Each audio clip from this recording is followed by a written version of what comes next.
Tap ke afio ai to maf mafi o tau lotonga. Fa tap ke hau e fonua tu po wono. Te to kamata.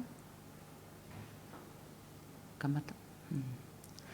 Tap ke afio ai to maf mafi o tau lotonga. Tap ke hau e fonua tu po wono ma ai tahine kuini mo fare ha mo ho fo. Pa ko kore ke u whakamalumalo at pe mua i he tala whatap kakato o wha awhake at pa me he whare whakamawhalalea pa mo e atani. Ka ata ke whakahoko atu aho mo polo kalama whakawike ko ia pa mo e potunga ue mo ui. O ko taitale lei ki mo tolu ho eike o whanua pa pe ke kakai kotoa o mo mea mai ke polo kalama ko ene o e fiafini. Pe o kiai a whakatawange u toka maari e pe a mea hono kotoa pa me apina. Ko polo kalama hono ua ni ai potunga ue mo ui. Ko ulat polo kalama na whakahoko atu ia i he wiko osi. I he whakamata i ko ia e ngahi polo kalama mahu inga koe ni he whenga ke tuku atu e ngahi whakamatala mahu inga. Ki he kakai whonua whikau aki pa mo i kawe inga ko ia e COVID tahiwa. Ai ana ma whakahoko atu ia pa mo toke tāwiri ampuloka. Ka i he aho ni i he polo kalama hono ua wike ni. O fia e polo kalama ke taitale lehe ni mo toke tā se in kupu. Ko tui o kai sola taha ki he toko tahani. E ko toko tā se in kupu na ni ngā ue wholoa pe i he potu ngā ue mo ui he ngahi tau lahi. O ni hoko ai ko toke tā pule ia o e waa na ni toka ngā kina ai ngahi mahak pipihi. Ka i he lolo toka ni o kulo tonga ngā ue a se ini ko toke tā i ke kau ngā ue ofa. Ai pure a ngā Amerika ai au iloa ko kau piskoa. I o nau ofisi e haat polahi inuk alofa.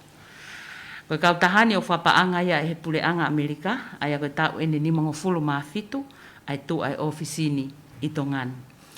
Na ane hiki atu o ngā ue ofisi whawheitu o ai kau taha mo ui a mamani, pe koe tau WHO i suwa i fisi, ai a koe toke tā whare i matau tau ma ai panke whakalalaka e sia, ki he whoko utua ko ia koe SARS, ki he ngahi whonua i panke i he Pasifiki o Kauai a tongan.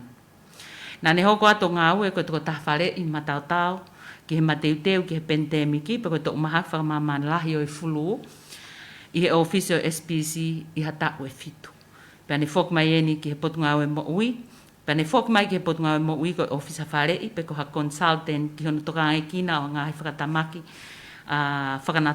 whakamanatula, pe koe ia koe disaster management, ki mu apane hiki at koe ni o ngā ue ma ai ofisi a kau piskoa o Amerika. Ko ia utai talelei koe se ini, ki he polo kalama o e fiafini. Ka kehe ko COVID tahiwa ko i tongani, pa akulolo tonga mafola ia he ngahi tuku i kolo ini i hoi whonua, tau te whito ki tonga tapuni, pia ne iai whoku maharaki ini ihi toko sii, pia mei wawao. Aia ko laka hake i he toko wange au tupu, ko os whakapapau i ko nau puke, pe mau ai vai lasi o COVID tahiwa i he nea o mai koe ki he ahoni.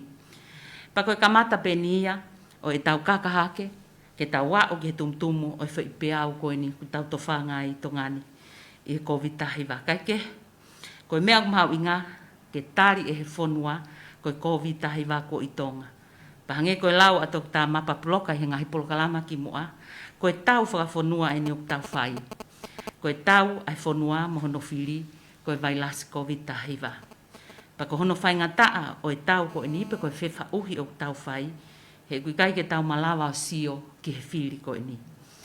Pa koe tau mua ai polo kalama ko e ni, koe wheinga ai potu ngā ue mo ui, ke tuku atu e ngahi whakamatala mahu inga, o ku mahu inga, ke tuku atu o ku mahino ngofua, pia whiunga ke tokoni ki a tek mautolo ai kakai e whonua, ki ho o mautuu ke kau he tau ko e ni, o tau lotonga whihanga ngai moia. Ko ia au tau tai maari e he kau mai ai ngoto e tā matau tau ko ini, ke nā tokoni, ki hono whakamaala ala te ngahi kawe inga, mahu inga ko ia o whikau aki, ka moe COVID tahiwa. Viriami pia pehe ka seini o ku mahino au pito ai ngā ue lahi mo mahu inga koni u whakahoko e potu ngā ue mo ui i he lolotonga ni. I he whiinga koni ke whekumi, ke a te gnau tolu o ku mau e he vailasi, pea pehe foki ki he ni ihi ko ia, na nau whiohi wā ofi, pea mo ni ihi ko ia ko whakapapau i ko nau mau, ai vailasi pe nau puke, pea me he COVID tahiwa. Aia koe polokalama mahu inga ko ia oku iloa pe ko surveillance pe ko contact tracing. Okay fehu ia pe he tō lahi. I he tau polokalama whila fuaki konu whakahoko. Ki he ni i koe ni ai nau fehu ia a hono whakamawahe i koe ki nau tolu mi he toenga kakai. Ai whaunga ngā ue konu tau whakahoko ki he ni i ko ia o tau mao. O nau posti, pe nau mau ai vailasi, pe nau puke. Pea pehe foki ka te nau tolo ko ia ai kau konteki, o ni ihi ko ia. Ai au tau hanga whakamawahe i ki nau tolo me he toenga i kakai o ki kai ki nau mau ai vailasi. Ai ako tā noa ia ki he isolationi, mo quarantine. Ko i ongo foi mea ki he kehe ia e ua. Pa ku iai ani ihi o nau whakamawahe i ki he ngahi feitu o ko o steu i he pure anga pa pehe ke potu ngawe mo ui. Pea koe ni ihi o whakamawahe i pe i api. Pa koutui o kumatu aki mahu inga, ke ai mahu inga ke o atuhanga i whakamatala mahino, ke mahu inga maaria ke kakai e whonua, ai ngā ue koe ni o kulotonga whakahoko, kai malawa ke nau tokoni, mo talangofua ke ngai tutu uni o at ke tek nau tolu, koe uhipe kai ola lelei, ai ngā ue koe ni o kulotonga whakahoko. Ko ia e whainga maria ko ni o koutuku atu, ko uhi pe ke whaiha mo to e whakamaala ala, ke kakai e whonua, ai ngā ue lahi ko ni o kulotonga whahoko, mo mahu inga whoki. Ko uhi ko tau wheinga ia, ke whekumi ka nau tolu ko ia, ke toko lahi o kakai tongani, ko a atu ki ai vailasi, pa i he taim ta tau, o tau lava, o ta ofi, a entoi mawhola at ke toi toko lahi ange, i hono whakamawahe i ak nau tolu ko ia, na e whai ai whewhi wā ofi pa moini ihi ko ia. Ko ia ko whainga maria ne o koutuku atu, ke kamata i mai ai whakatanoa ke kawe inga ko ia. William? Ia malo. Ia, seina. Ko whamalo atu ki he whainga maria ko ni, ke ukau mo ki moua i he whiawhinu.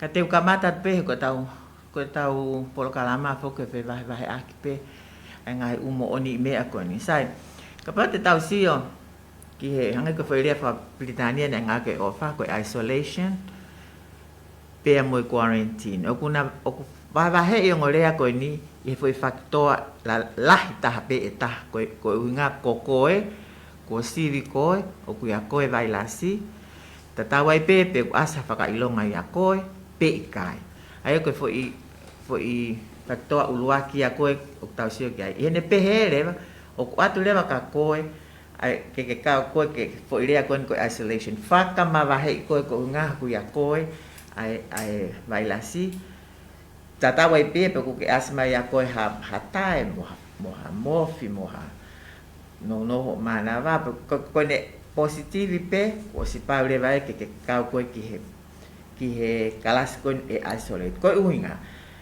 tatawe pepe asmai whakailonga i ate koe o ku ke malava lelei ke hana ko whakamafola atu ai maha ki neongo o ki kai te ke puke koe sai pa koe quarantine leva o ku uhinga e ka te nautolo o te gai ke mau nautolo ia ke sivi nautolo mau o ku ia e vailasi ka koe uhinga ko toko taha koe ni na wheohi wa ofi mo e toko taha koe o positive mana tu yang o mahu inga e tau manatu ai taimi o faki o vailasi ai o tau pe o aria me aho e ua ke aho tahanima yang tau ko tau siot ko ni pe ko aho e foi taim ko e ko ha taim ko e fa no siofi ko te ke fa ma va he ile va ko ka ko kai ko uhinga ya ko ya ko vailasi ka ko uhinga pe ko foi piliote no fa no siofi ko ka taki pe no fa ka lea pe ko ma hangeha nai ko mau hanga o pehe ko afu pelo ko pe te siofi hamea o ku uape ka kai pe fu fra ofa ko ta ko fa ka ho ha ka i tunga ko ni o fa ho ha ko uinga ko to mai ai vailasi pe ko omicron ko ni pe ko covid-19 ki tongani ai fa iwa ko ya o la hileva ngahi uhinga mo ngahi an ko fa ka ngahi tiu ai ta kon fa ma va he koe ki ha feitu he ngai feitu kon ko osteu hange ko ni ko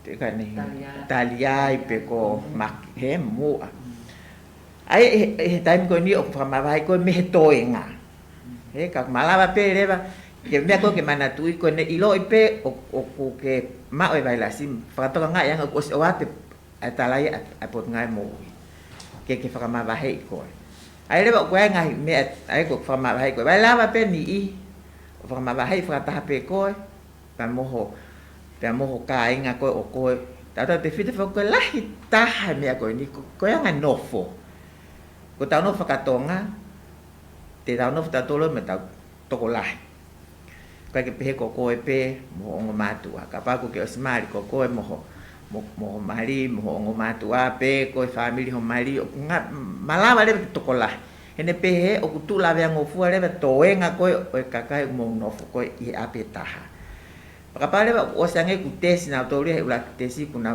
positive ai ko mo no fa kataha I pe fa ngo fu ale vai mo feto kon ak mo fe popo ak sai o ku ale ba ngahi leia pe ko ngahi ta pe ko ngahi mo oni ime Afrika ak pa moe fa ma va hai ko ni fa ma va hai to ko ta positive pe ko to ta ne ma ai ma ha ki ko ni te fa ma va hai mo na tolo ko ula ki contact pe ko ula ki te lave mo ko no positivi pe o to lava pe ke to fa kama va he mo to ko ta ko ulaki to ko ta ya o ku ta pe na yo fita ki to ko ta ko ni na ko ulwaki pe tu ta ki ya mo to ko ta positivi ai ne le fa Britania malo ki ta ngo fuan ka ko ta le fa tonga ange pe ko ta la no to ta positivi ta pe pe ku ke ma o fa ilonga pe kai ka ku ko vai lasi to ta ko fta ka ko na ke nga we fa va fi moia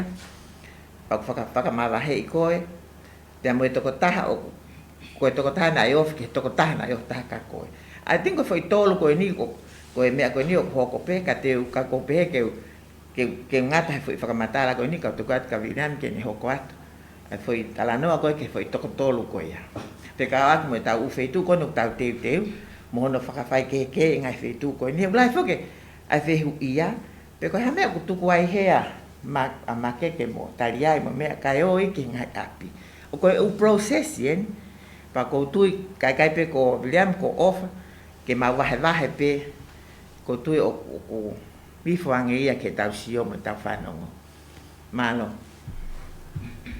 Malapa tsei ni pe ko re pe ke ufa malo atu I he ngahi tala whatap koe ni ko tautou a whaki atu. Pe au mau fia au pito I whainga maari ko tau pe ko mo whakangofua mai ai ke mau hou atu. Ke mo ngai lota whare.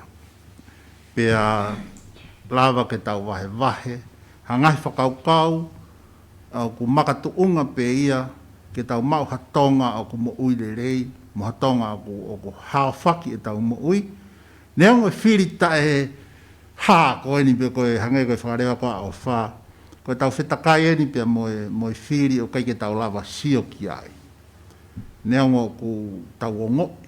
Pe au kune ue sia ea tau whakakau ue sia tau loto. Lahi whainga tau loto ho ha pe tau mana wahe.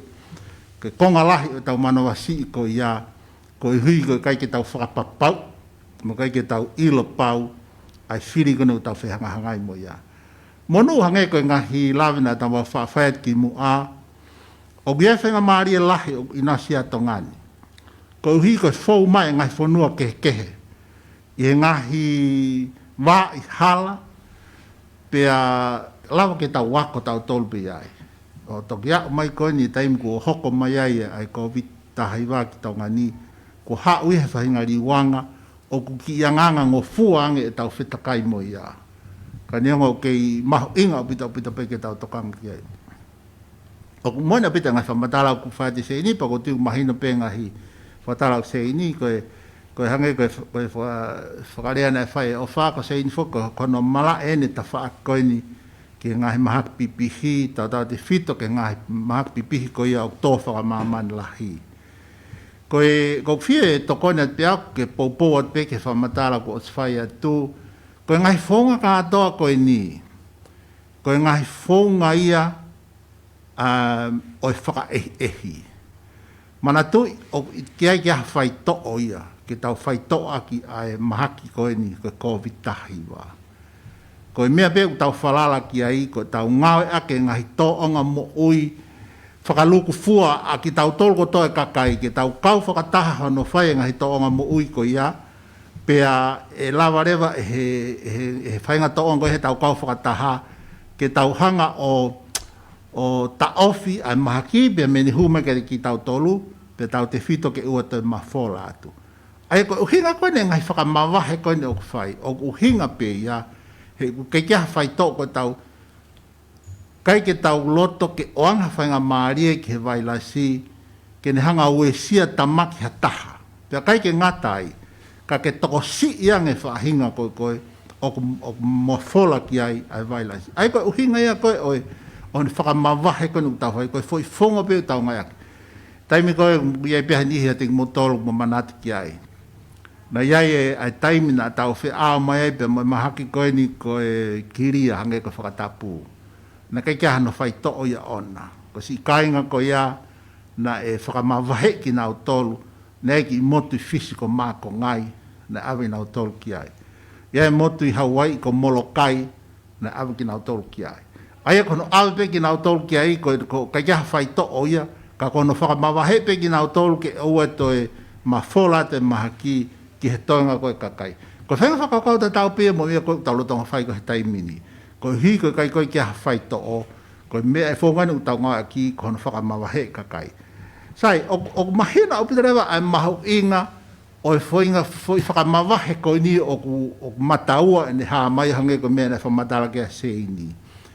Ko whoi whakamawahe i e taha hakakai ko mahino ia ko sivia te ki nau tolo ilo ko mauna tohe vailasi ko hua te vailasi ke te ki nau tolo neongo ka pau kai ke asma whakailonga pe te nau puke nau tolo ia ka koe whahinga ko ia mahino ko hua te vailasi ke te ki nau tolo koe whahinga rawa ko ia kono whakamawahe ki nau tolo o uhinga e ua uruaki ke vaofiang e tauhanga siofi e whahinga ko ia ka ai whakaututu o ia ha ua sia tamaki pe alawa ke whahano toko di ki nau tolu. Pea kono wa ai ko mea mahu inga o pito i koe taha ke si ai whainga maarie ke toi mo where holo maha ki ai vailasi ko hui ko hano toi whaka mo vete atu e he kakai ko ni ta o sisivio ilo ke nau toi vailasi. Koe whakamawahe rewa tahana alawa ke se ini ai au pehe ko whakamawahe whahinga ko ia kai ke sivio i loi o kuiai hawaila se te kinau tolu. Ka koeanga koe e tau sio ka te kinau tolu. Ko uhina nau whiohi waofi moha taha ko o si sivio i loi kuiai waila si. Pea koe tau whongaini koe ko hiko ke tau lawa sio ke hawhaka ilonga. O tau hangarewa o wahe e whainga koe ia. Pako whainga koe do uhinga koe ke peu quarantine kinau tolu. O ku tau i mawahe nau tolu pe whai e hono siofi mawahe ki nau tolu e uhinga ta tau. Ko tau ke mahino, ko ne haa mai peha ki whakailonga ngari o puke whahinga koe ni. Pea tau whai whaku mai ngai si, ko ne ilo pea koe nau tolu ai vaila si, pe te lawa rewa ke toi le leiange, pe toi mauange, e tau hanga toka ngai whahinga koe ni. Sa e taimi ta tau, koe whonga koe ulo tonga whakalere he taimini he potunga mo ui. O kui e toko lahi ia, o ku whakamawahe pe ki nau tolu ia pe kakanau noho peho nau api. Aia koe whahinga koe ni, o koe whahinga i ai, iyo, kata, ko whampe ke whakamahino, ai mahu inga koe ni, ka pau e tala atu, ko whanonongo atu, koe wheitu ueni, na iai e toko taha, na alu koe ki whare koloa, i he turiki e hala, koe mo hala koe. Ki whare koloa koe anda, ku iai toko taha eni, o sisivi hake o mahino, o koe vaila si, maa toko taha koe ni. Pea koe kore atu, ko kumau ko toa pena, mo i he whare koloa koe ia, i he fo i waha taimi koe. Mo kātaki, no fo mau i api. Te keike ilo ia, te keike whakailonga i asimai, te keike sivi koe ia. Ka ko uhipe koe ngahi whongai ni koe ke malu i aki, ai mo vete koe, ai vaila si, ko tau kore atu ke whahen koe, mo kātaka no fo mau i api, pea mo whetu taki mai. Pea lawa te kau ngāwe whahano sivi ki motor. Pea ka pau e whakapapau lewa, na iai ho whiohi wāofi mo toko taha koe koe o ilo koe o ia vai la si pe agora vai ngahi ngao me ngahi tokanga ke fai atu ka tiki moto ai ko mea mau inga taha te fa ose ta pe be ko ni ko ngai fonga ka to ko ni e umaka tu unga pe a ene aunga pe mo tau lava ko o whakakakato ai tau mua ngai fonga ko ni o ka pau e loto to e kakai pe nau fie talango fua pe nau fie tukulolo pe nau pou he ku mahino au pita o sefa hinga ia o ku ikai ke nau ma na tola fa nga loto fie talango fua ko ia ai ko katoa ngai fonga ko ni whakatokolahi ko ni ke wanga no malu i tau tolu o ku maka tu onga pe ai lava ke au sia tau mua ngai fonga ko ia o ka pau e whai he kakai o nau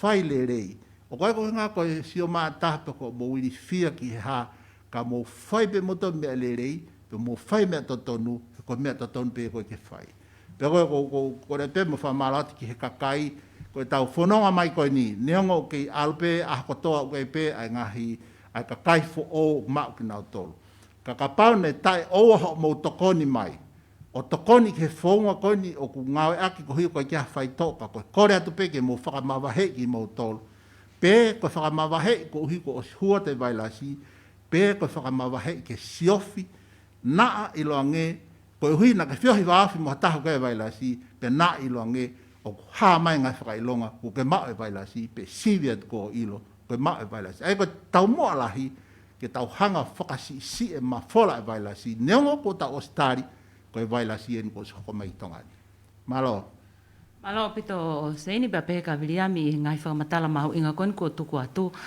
pe ko mahino i pe foki i heanga ko ni o ngā ue o whakahoko ai taimi ko tau ma o ai hato taha o ku positivi i he ngahi sivi pe ko ngahi whakatotolo to mua ko ni ni koe o surveillance ko ni o whai ke kakai whanua ko taimi ko ma o taha o positivi ko tui ko foi taimi mahu inga ia he tau fie ma o lewa he kaunga o ko ni ai potunga o mo ui nau whakahoko e whatongia ko ia ai nau wheinga ke tānaki mai a ngai whakamatala me he toko taha ko ia pa ko ngai whakamatala matu aki mahu inga au pito ia ke whakahoko aki ai ngau e ko ni o kuwhai pe au fia mau ia ke mo oni mo totonu he taimi o tuku mai ai ko uhi he toko lahi ia ke taimi ko ni ko e ngā unu atu ai kau ngāwe ke whekumi pe ke whakatotoloi ai kau konteki pe ko kinau tolu koe nai whekau aki mo i toko taha koe au hangi koe o whakamatala koe nake toki o hake e viriami ki he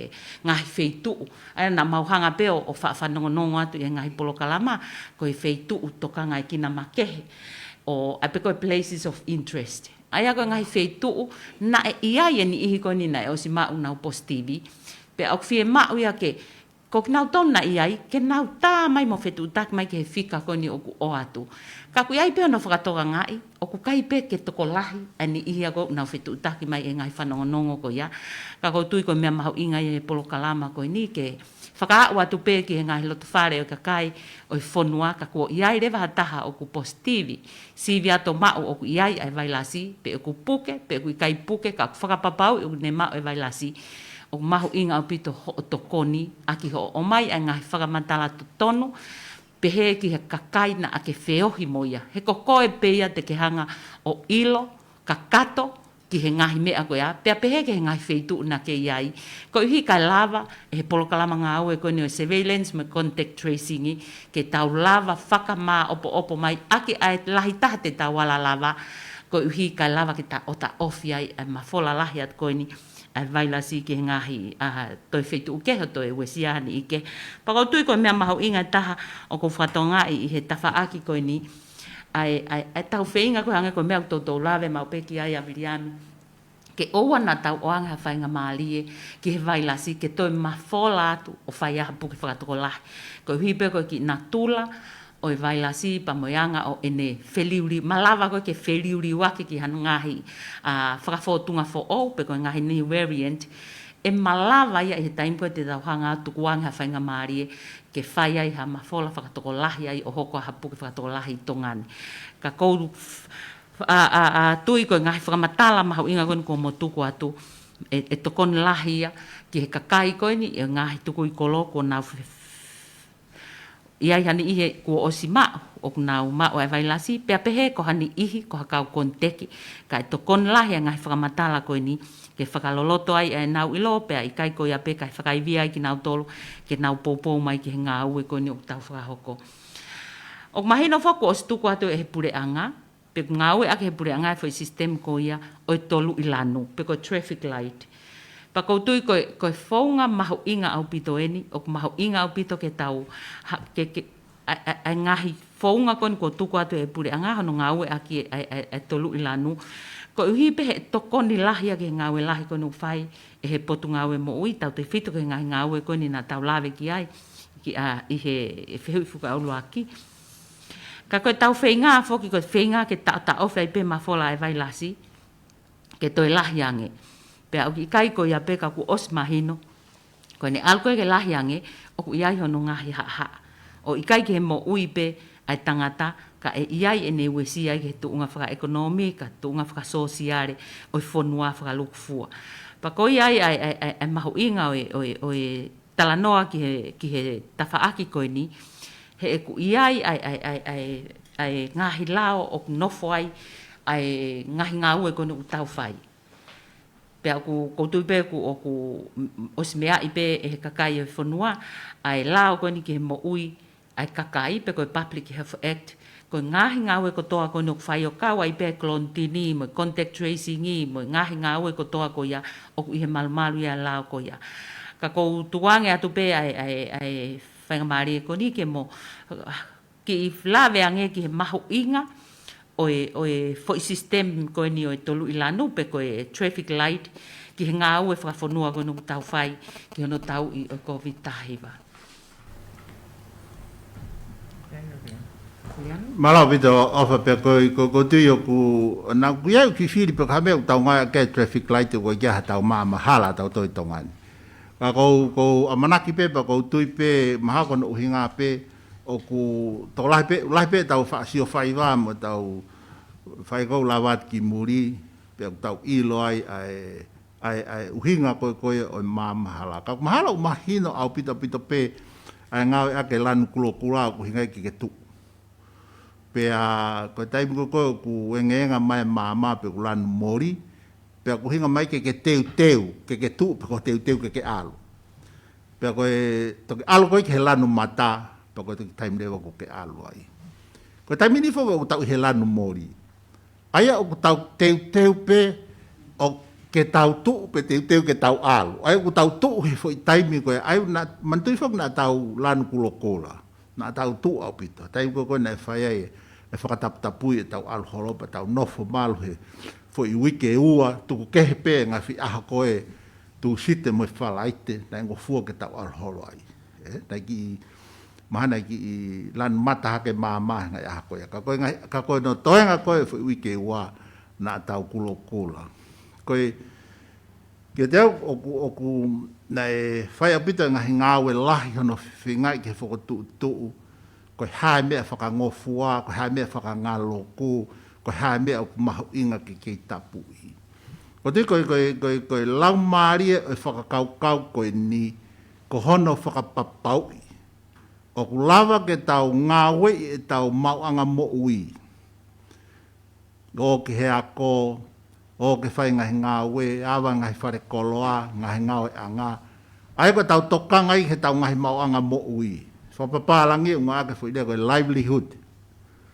Pea ku mahu inga au pito, ke tau tokanga i ngahi mea koe mau mea tau ngahi mauanga mo ui. Kai he taimita tau, o ku whie mau ia, ke tau laki mo ui ka tau tokang ke tau maonga mo ui. O whia ma ui ke tau ki tokang ke mahina u tau mo ui le rei pa u tau mo ui. Ai koe lives. Nā u lape ke mahe program ki mua.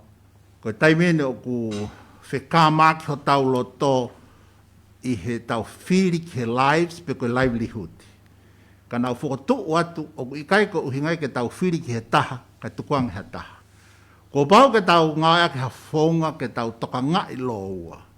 Kai mahino pe o maho inga opito ke tau mo ui lelei pe ke tau mo ui ka tau toki lava o ke ako tau toki lava o ke ngawe he ka pau e mahake kakai pe puke kakai he ngahi mahaki ko ni tau fingi tau fai mi ai he kai te tau te fok tau tolo o lanu kulogula e toi tapu ni ngahi hako he kai fok te haka o fai ako ipe kai ke te haka o ngā ue ke whakaawa whare kolomu pe koia o ku mahu inga au pito kono whaka kono ngā ke koni koe ngahi lanu koni ko hano whei ngaia ke tau ke whakawhaingo fuai ka te tau tolu tau hanga wha ngalo kuloko te ngahi whakataputapu e ni ihi, ko hi kai lawa ke tau ngā wei e tau mau anga mo ui. Pea o hange pe koe mo osmea ina, kore ati ki ngahi ngā anga, me ngahi ako, me ngahi pisinisi, ki o maha mo ngahi whakotu. E anga whe, ke whakaawa o pisinisi, pea ke aluk he ngā wei, pea ke aluk he ako, kai lolo tonga ko ia, o ku tau ngā wei whakataha pe ke i tau mua, ke hao whakia tonga, ke oa e toi mawhola te mahaki, nongo koe tonga ne mahaki, koe tau mo koe tai mini, tau mo ngau he tai mini, ke tau lawa hoko te tau mo ui, kai oa na anga whainga maarie, ke mawhola te mahaki, tau he te whito, ke oa na aawat ke he whahinga, o kuna o stula wea ngō whopena o tōluia, pia kai ke saiha na uiwi malui. Ai koe maha koe ki, bea bege ke tuat ki ke to hoko to ngo fafini ko ni ki tana ke tu pe e ko panongo pe ko fa ya ngai tala Filipina yang fe tau pe tongi me he ki he ko ni io ko ya mahalo pe ko mahalo pe ko nga pe ko fika ko ne ta to ko positive aya ko no mo ni fo o ko kai ke mahi no ia ke he to ko lahi pe ko haka na ta uri wai ko kono mo oni ko tu ko ni o kwai ai fo I te pile oktaki mantu oktaki pe fo ke Ministry of Health he mea ko ni pa to ki hu mai mea ngai ko tau lau hangahi palani ai ngahi pot ngawe pe ko ngahi pot ngawe pure anga po pe ke ngahi u mea ko ke hoko mai he tai ko mai ai lan kulukula melan moli melan mata. Mahalo ko na Filipe pare mea lan moli he ko dau lanu fo ke ma tol ko he tong atap tol. Ka koe kwanga e ku hinga o koe fa to ai val. O ngau ake pot ngai mo ui. Pa ko manatu na to ta hele ti ta na ai hak. O kwan ta pe ka wai positivity rate. Of course o ka wai positivity rate. Ka koe ngahi fa to ko ni pa ska kwa na ngahi mahu ing. Aya ko hangai ko peni. Lan kula ko ai uai. Lan nu moli ko ai fai. Lan mata ko ai uai. Aya I tau pa fanga tuku ku tau lan moli. Tau al ki lan moli. Sai ko ngai mea ko ya pa te ko mai le ngai mea ko ngai pot ngawe o faka hu mai ai. Oku ko no mo ni he tau sia ko ni ke. Toka ngai kina ko ni ai mawanga mo ui. O kui ai fok ai lao whakawaha apure ang. O kui ko International Health Regulation, poko IHR. Ko lao ko ni ne pulei, o he malu WHO. Paku ne pulei, ai mak whakamatala, ka pau ko ha whonua, o Asia ha. Tau he ko mahaki ko ni o fo'o. He ko mea na kamata ko ni a mea ko ni ko ngā na Asia mahaki ko ni o fo'o. Ko mea tatau pe nange ko lipote mai ko ni Afrika ko ni ai asi ko ni ai Omicron ko mea ko foi lao whakapure anga ko hapura ko ni upune hai ngai fonua ke nau tala mo ni ke WHO ta fai le ka ta mo ya mama ni ngai ngawe keke ka ko mea ko unga fa mama fa o ka o fa mama fa WHO ki economic sustenance neong e nau tokanga lahi ke ngahi report fe ka ngahi mahaki ko ini ang nilava ke ni whakatupe pandemiki ka nau to whakamamafa mai pe ai mahu inga ke sio ang ngai fonua ki he mahu inga ke puke ai mo ui whakapaanga pe koe ai fonua ko ngahangai koe mea ko nuk tau tara no ki ai ko mo ui pe to ka mai ki ai mo ngahi mea ken hanga o hake aki ai mo ui.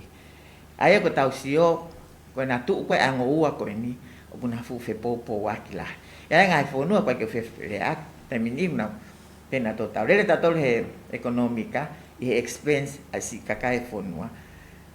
Tau mana tu ma pe in order for us ke tau hanga fia tau pas tau mo ui fia ke tau me tau ma ko tau ni ma pe ko panga pe ko ha ko pa pe ke tau mo ui pe tau toile le yang ka pa tau mo ui le ka ko mai pe ngai fa to ko ya ke tau kau he tau faka kau ko fu lao faka ba pu yang ko ni ko fo ko tu ya o ko ha tau fatongia ke fa pa ngai ko tongani ko tau fatongia ke fa pa ko ai pe ai HR focal point tongan ko tu ko pule ko i va a public health pe ko reino pe ko CEO o ko pe focal point pa ko to ta ko ni he can pick up the phone tala no hanga ton pe ye ki siniva ki office WHO pa ko ha me fu to ka ke fi ka a ki mo ha me fu o as ki ni we si mo ya ka kai malo ko ki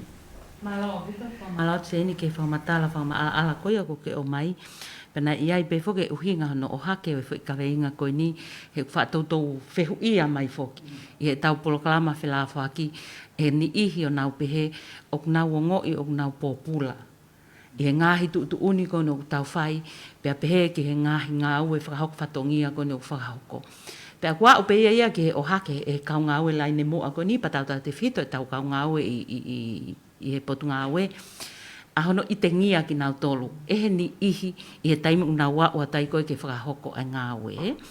Ka koe hange ko glave ane nai, koe taimi pe whoki e nia hange na tau lanu kulokula. I he lanu kulokula whoko ia, koe tau wheinga ia ke ki whakapopula e kakai, ka tau o hofi ange ai fo i palopare mana tau lava o contain. He pa koe tau lava ta ofi o kai ke toe mafola atu ke toe whai aha pu ke whakatolahi. Ka ea o mai pe whoki e nia ke he taimini o tau whatongai o kai ke malawa. O kei whai pe, o kei hokat pe mawhola ia e mahaki. Ko uhi pe koe kei talangata pe ni ihi pe moi ngahi whakangata ko no whai. Ngari o kai ke ne malawa he ngahi whakangata ko ia. Ke ne whai ke tau malawa e ki tau tolu o whai i ngā ue ko no whahoko. Kai ke ku tau alohifan ke he lan mori ka koutui i he taimi ta tau. O ku iai ai whakakau koe ni ke tau whenga ke tau aku ki tau tolu ke tau wanga i he nofo pa moe COVID-tahi wa. Pea kou tui koe mea mahu inga ia i he ngai whamatala ko ni kumo tuku atu ai mahu inga ke mahu inga maari ke kakai ai ngai polokalama ngā ue ko ni o whai. Pa aku whai o whakate fito i he ngahi tu uni ngā ue moe ngahi mea ko tau ako lahi pea me ngai whanua ko ni ko ta ue ne ua nau whi ao mai mo paroparema ko ni pa ko tui ko monu ia anga tonga ni nai omi pe ho tau whainga maari ke tau wako me ngai whanua ko apa tau to o mai hangahi me ai ke whai aki ai whakatutu ngā ue ko ni ki hono whakawhepaki i o COVID-tahi wa.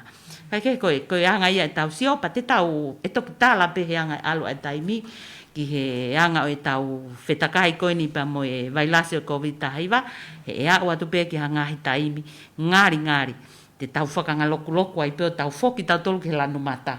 Ka i he taimi ta tau e iai pe a ngahi condition, peo ka ngahi mea ke tau kei whakamamawha i pe ki hanga e tau nofo, koe uhi pe ke kei malu iai peo tau ngahi family, ka pau tau kei hao. Peo tau family pe ko tau kau ngā api pe he ai pe ki hanga e tau nofo he kolo, ke lava peo malu i ki nā toke ua pe nā ke hatu unga. Ko tokoto whare maha ke ai ane ihi, pe ai ko mōre ai ai mo ui pe me whaingata ko ni. Ki tāna ka peke mea ko ni. O ku maho inga pita whoki hange ka ngai whambatala kona ku mo whai. Ka ko ti o ku ton pe ke whakamahino at peke ka kai whonua. O ku iai pe ngahi maka tuunga o tau siofi. Pea ka paurewa o ku pe hanga he ngahi maka tuunga ko ia o tala mai ke tau tolu pe whiunga ke tau ke nofo pe i whahinga lanu. Aia koe o kawai mea koe ke tau sio koe ke tuunga koe anga mawhola e mahaki. Koe hea lahe toko lahe kakai puke. Pe koe hea lahe oe pe koe whatu tāmaki hono ue sia o ngahi mo ui koe puke. Aia kawai mea koe ia Kawai pe mo mahina ko tunga ko tokolahi o tau kakai ko ni bo peseti o kakai kuna o fai hu malui. Tata te fit ke hu fika laki mo hu fika wa, pe ko tai mini foki o ku kawa tu ki ai pe mo hu whakalahi. Pe a kawai pe mo mea maho inga au pito e tau siofi mau pe ho tau wiwi mo tau mawhai o ki tau tolu o e kau ngau e koe nuk laine mua. Tau te fito ki he kau ngā koe whare maki. O siofi mau pe ai tokolahi pe mo iwi mawhai o e whare maki ka pau e puke ha toko hongo fulu. Te tau lawa tau hinau tolu. Pe ka pau hiki hako toko wanoa. Te tau lawa tau hinau tolu. Pe ka pau e to hiki hake mea te tau kei lawa pe ikai. Pe ka harewe tau ngahi whako tuu e whai ki ngahi taimi koe. Aia koe ngahi makatu o ngaia o whai hano siofi. Pea whakate fito me ai, ai whare i koe o mehe potu ngai mo ui, pe te tau nofo e pehe kula. Hange ko lawe ne nai, koe konga lahi nai kore pe potu ngai mo ui ke tau ki i whakangata mua. Ko uhi ko tau whenga ke whakapapau i hono whekumi, o e whahinga koe na nau, mau nau toro he wailasi. Pe whenga ke ki ta ofi, ke oua e fu mo where lahi hanga ne mo where. Koe tau whakaata koe ni ke whoki mai ha tau kakai mei muri. Nai malawa pe ai ke whai tu ni ko ia nai pou ki ai ngahi makatuunga koe ni ko lau. Na tau sio ko tau iwi ma whai ke tau hi kakai te nau puke. Pe tau sio ke he tuunga maalunga o e huhu malu i. Ai koe ngahi mea ia, koe ngahi tokoni lahi ai kakai. Hange ko mea na tau whaalawe ki mua. Kono mo ni koe kakai ia unau hanga o tataki e tau whai ni. Ka pate tau sio pe ko hae nau whakawhea ngai koe ke ngai tutuni ko atu. Pea mui te wai pura ngā ke ngai mea koe. Ea koe ngai mea maho inga pito pea ke whakatau ngai he kakai. O ku kau lahi au pito kakai. I hono whakapapau pea hono talamai ke pura ngai mo ui. O tatonu ke tau lanu ha. O tatonu ke tau lanu ha. O whakate fito meheanga o e nau whakawhea ngai. Toko anga e whaunga koe. O ku nau tari aki a ngahi tuuni ma ngahi whare i koe kuat ka nau tolu. Hanga pe koe tau ngahi lea pe koe tau wha lea aki. Kau ke mea koe ke lau ke hawi lea. Koe tau liri tau pehepe. Te bade tau ake mama. Koe tau liri mama. O ku hio mou awhinima. Koe lele e tau ai ngā we no whakahoko. O ku i awhinima kakai. Te tau o mai tau tolo o. Tau si lea pe. O so tau i vihe lea, ka pai ke nau tokoni mai, nau loto aki, ke nau tokoni mai. Ko tawa o si hange koe lau, tawa e tau huhu ki he pese te hiva o whai, a tausi ulo aki, hiva noa hake tausi wa, lere hake mo e pusta. Ko ngahi mea, hange tau, ko tau mea tau lahi eni, e whai ake tau whepaki hange koe lau ama papuloka, tau whepaki koe ni, ko ngahi mea tau mau, ko tau ngahi pare tu ain ke whai ake tau. No ngahi mea ke tāna ki mai hange ko ngahi. E kai pe kā toa umean te tau ke whoki pe ke tau hanga tau. No whakawhonua mo tau tui o tua mo ngahi mea koea. Ka koe ai ngahi mea o tau mau o tau nima ke whai ake e tau whakawhepaki. Pa koe ngahi mea koe ni ko tokoni mai a koe. Mo mau tolu koe ni mau o mau lea tu kau ngā we pule a ngā siasi. Ko tau ngau e whakataha ku tawa umayen ke tawa wen ke lan mori he taimin he. Hange pe ko ela a ofa whakaampe ke tau. Tau ete lele pe ke tau wa ki he ke to elan lele yange. Pakai ko tau puna va pe te tau to fok tau ki he. Tau ai lele pe mo tau fetokanga ak fetokoni ak. Kalava ke tawa usia halan te fa fange Ko ia ofa? Ko ia. Pakau tui o mahau inga o pito pe foke mea e kakai whonua o ia lao. Ai lao ko na aku lawe ki ai. Ko ngahi ngau e ko toa ko niu ki he malu ia e lao. Paka paulewa e au ki hatu unga o ku ikai o tu whakawhepaki peha ni ihi a ke ngahi. Tu uni ngau e ko ni. Pako taimia e whai ai e ala ke lao. Kau kaki e tau tui te taua o ki ai. I he tu unga kono tau iai me tau wakai ke tokoni ke whepoupo waki kono whai e kakai e whonua pape ke ngai hoa whekaukau aki hoa ngā ue kono tau whekaukau aki i he ngā ue koni ko tui whakapapau peha ke tawa o tato ke tawa lase lao ko i hui ko hanga he tu unga pehe ka koe mahu inga ia ke tau polo kalama, ko tau wheinga ke whakama ala tu he kakai o whonua, ke ngahi taimi te whaiwhai ko au ke atuunga, ko tau tukuange mai ke tau lanu mata, ihe e nau pou mai, pea koe taimi a koe oku, tau pehe oku, i whai whengawe aki, ke tau hanga le wa tau tolo o atu, toko ni i moa ko i ki nau tolo ke he ngahi whaunga, whaka koe ne o tau wheinga pe ke tuku atu i he ngahi polokalama ko toa pe ani kou tau lotonga ngāwe aki i he taimini ai mahu inga pe ke kei whare i pe kakai i he whaunga ko ia he e au pe ia te tau whe au tau tolu pa mo COVID tahi wa mo bailas ko ni aki taimi loa kai ke tau whakapapau i ha taimi e mawahe ai pa mei tongani ka koutui ko uhinga ia e tau polokalama ai mahu inga ke o ate ngai whamatala mahu inga ko ia ke kakai whonua ke tokoni ka kinau tolu. Ka kehe koe taha whoke ngahi pole o ngā ue konu whakahoke a te kinau tolu koe ni ko osi mao pe ko whakapapau o ngau mao ai COVID tahi wa. Kono whakawhai kehei pe kono i te ngia mo whakaaluma i he society. Kono mo ni o ku osi whakamo ni pe a mei he ngahi ripoti ai ni ihi koe ni pe koe kau psychologist nau tolu ko nau hanga o whai ai tokoni ke whakalelei ai ta whakaata mai. Iai whoke ni i pehe ia ki tau toli i he potungawe mo ui, o ku iai pe ai laine telefoni ke whai mai ai hata o ka pau whie mau he ni ihi koe ni hatokoni. Tau te whito ka ki nau tolu koe ni o ku nau isolationi, ko ihi koe nau puke, pe ku nau kolontini ko ihi koe kau konteki. Pa ko ihi pe tau ilo pe na tula o e whahinga a takai o e nofo i ngahi wheitu malu pe he ni, o ku whakatupu tae lata he taime ni ihi, ko uhi pe ko te mawahe me ngahi mea na te anga maheni ki ai, o whunofo i taime, ai ku tau ai whoki i he aho taha whake taha nima i he ne tuu he taime ni. Kai kehe kua osi ia o pe whoki ki hasi ani ihi, i he tau kau ngā aue, i he potu ngā aue mo ui, kuru nā wa usia, ai whahinga whakawhepaki peheni koe ni koe pa mehe society, koe uhi ko hono whakawhai kehe mono i te ngia ki nau tolu, koe uhi ko nau tolu ko nau puke pa nau oange, pea moe vailasi ke toi puke ai ki nau tolu, o au pea ke he loto whare o ngai whamiri to tonu, mo oni, o ku nau i te ngia ai si ni ihi koe ni, na nau hoko koe kau ngā ue laine mu a ke whai, ai ngā ue lahi koe ni, ki he ta ofi o COVID tahiwa, ka kua ui hatu unga, ko whai ai aho no i te ngia mo no whakawhai ke he i ki nau tolu.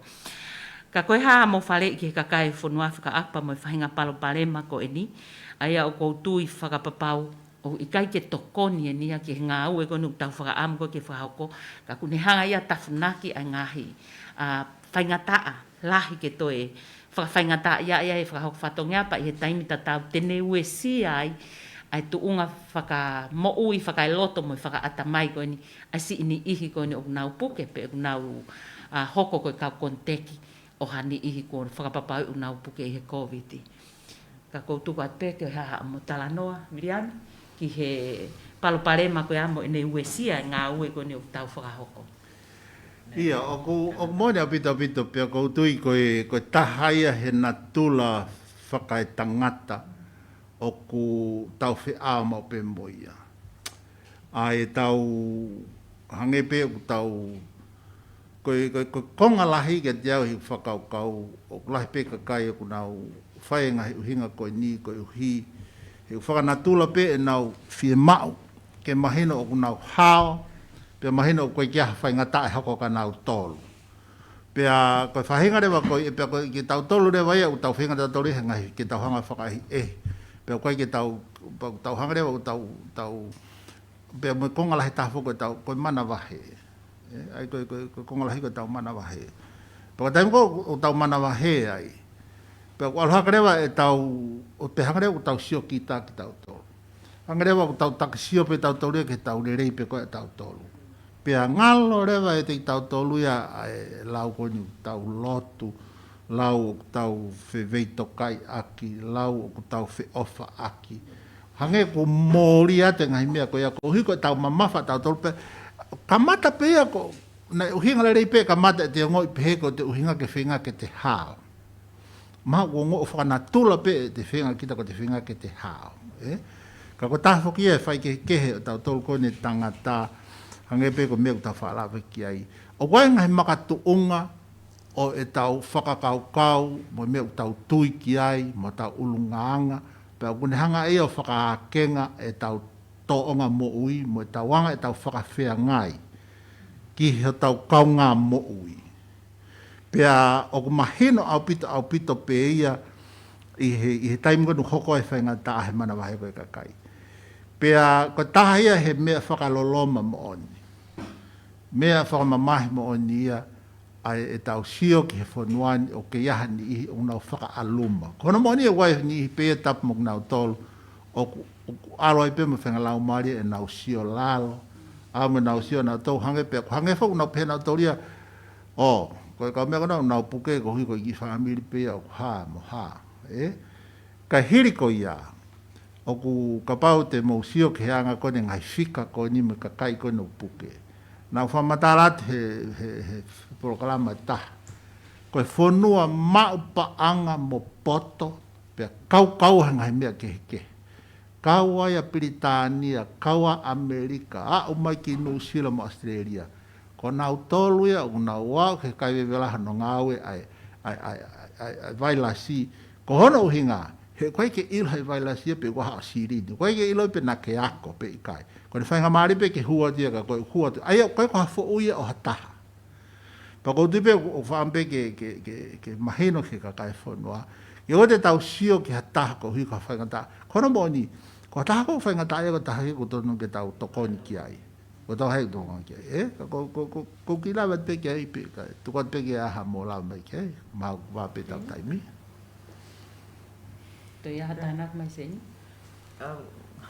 Ko hanga pe ko mu te pe me ko na la ka ni ko no mo ni fo ko tawanga fa tangata e hanga pe pata me ni hanga ko te vai ko na te va ki tai me ki me ko te hanga le kita tu i vana to ke te peato ko te mana tu kita ke tai mi ko hanga ko porque ko he tipi pa ui ka to e familia ko tipi o sanga tau to no ko ke ave to kwa pe he me ko ko mea koe ke hange kon ko tau sio ke HIV ofa na tanga ue ai a mea kon whakaaluma o hoko ai o kai ke o mai ka nau tolu ia ka mau toki fiu he whaala ai koe mea koe mea koe ni o ka te au o kai pe whak mea ke hei he HIV koe ngā koe anga hano mau ka ia mea koe ni o kai ke pule e kita ia e taimi ko o hoko mai ai ka ko mea pe te lava pule te pule ai a ke ngai fonga ko ta no ki ai tu e mea malu e fofonga nge ko ta tu ya ko ni ki ma tolu mo ai mama o ne mo ka ke ya mama o ma tolu mo ta mo ko ma mi ta peta ka ko ngai mea pe ke fai pe mo fa ni mama na tu ko vai lasi ha vai lasi pe ko malo hi fa ka uri I hono nofu anga totonupe. Ko ne hupe ki tu ame iai. Aia ku kawai ho fano. Kawai ho ngawe aki ai alkaholo. Fano. U ke sanga ko tamate si ai bailasi ko ni. Ko fale I pea ko ke hanga pea faka mamafa tu pe ai faka He neo te tau alo ko tu aku. He kwai fonua hanga ko Amerika. California una una to ki endemic stage. Utau kei pandemic pe kita tol ko ka ko hange ko Hong Kong ko wei ni ko ngai pea we ni ai ono o nau kei no fo pe olu ko tau tol ko tau to kita hai ai tau kita tau tol ko skamata ke hifo ngai fo no ai ko ke na tole ki hange pe ko flu ai ne pe ko anga sio ki ai e kei fai pe ai tu ia ko te tau alo green te tau kei tu pe ai me ko ko uhinga pe he ke fe ma pe ke fai fa ka ko me fe ta ko to ka ngau ki ai hangai pe ko me na ma da fe ma na fe ki ma ta pu na fe ai to kanga ki ki na tol o na tu la ve mo fu ko fa tongi ai o koe mo au ke tau siofi ko kita pe ka te sio ki hoto api ko to family ke te kui ka pa te ha to ma tau ke ko ngai me ke tau sio ki ai ka koe ngai mea koe ni. Ka pare wate ke whai koe ulunganga koe ni koe whakalumo luma I pe koe tuku hifo. E to e whai ngā tā aange e tau ngā ue ke puke. Ai vailasi koe ni. He koe pare wate mau hata hai vailasi ke kia tala mahata. Pa te mau whai ngā tā ia he wha ala. ko ia ko kore atu pe hange pe ko mau kore ki mua ala mai ke tau umo mataka tau whenga iange ki pai las ko ni ke akahi pe o tu pe me turi ki whange ko hufanga he whakatapu malo Malo pito pa ko taalo mai tau taimi ko tuange atu pe ke tau taka i tuota ka to me ake he motokanga ki ai pa to fa osi atu e tau polokalama. O mahina pe ngai me kon na tau lawe ki ai na tau fa mahina o pito pe ko tahe maka tuunga o tau whenga koe ni ke tau hanga ta ofi ha ma fola whahinga tau mahaki o wainga mimi ko mea lalahi whaa koe ni kuna tau lau ki ai ko tau iwi malawa ke tau hanga whakatotolo ko tau iwi malawa ke tau hanga sivi ke ilo ai ko ngai ke ngai sivi kono kai pa tau iwi pa tau hanga reo whakatotolo ai whahinga koe unau whilawe mo ia ko tau iwi malawa ke tau hanga whakamawahe ai whahinga koe tau ilo koe pe kuia na toi vai la si pe ku o gea e whakaam ke nau e. Pea mo tau iwi malawa ke tau hanga tauhi, mo toka ngai. Ka pao gea hani ihi unau uia haola ta maki e te ki nau tolu a ngai mea. Ai ko ngai mea whaako ia oku makatunga.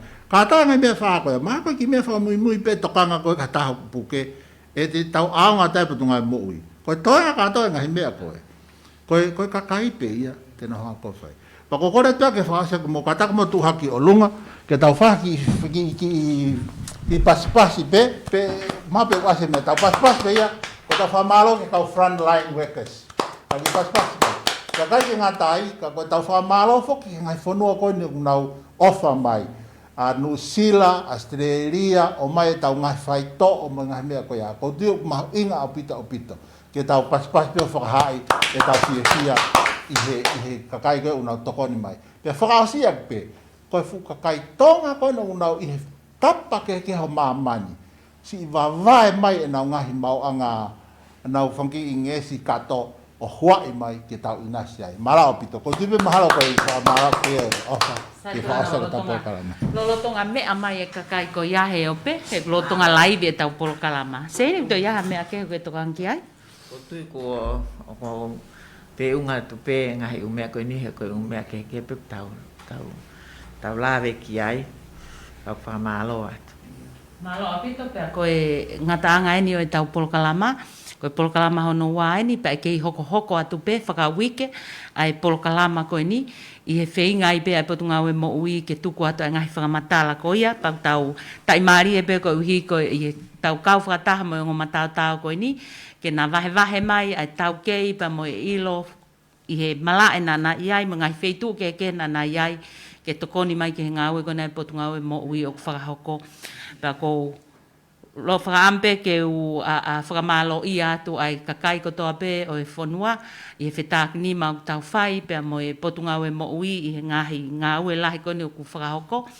Pea i kai ko ia pe ka aku iai ai whiawhia, ko i uhi pe ko e taritari lelei, e he ngahi kautaha mitia, pa tau te whito ki he mitia koe ni, kautaha koe ni a Katalina, pea mo e ne kaunga ue, ai polokalama e potunga ue mo ui ke mau lava mai i he whiawhini, pea tukuange mai ai taimi koe ni i he wike kotoa, ke whakakato ai polokalama koe ni, pau ai whamalo i alahi, mahino apito e tokoni a ngahi mitia, ke tuku atu ai ngahi whakamatala mahau inga koe ni ke au ke ngahi loto whare kotoa o i kakai e whanua.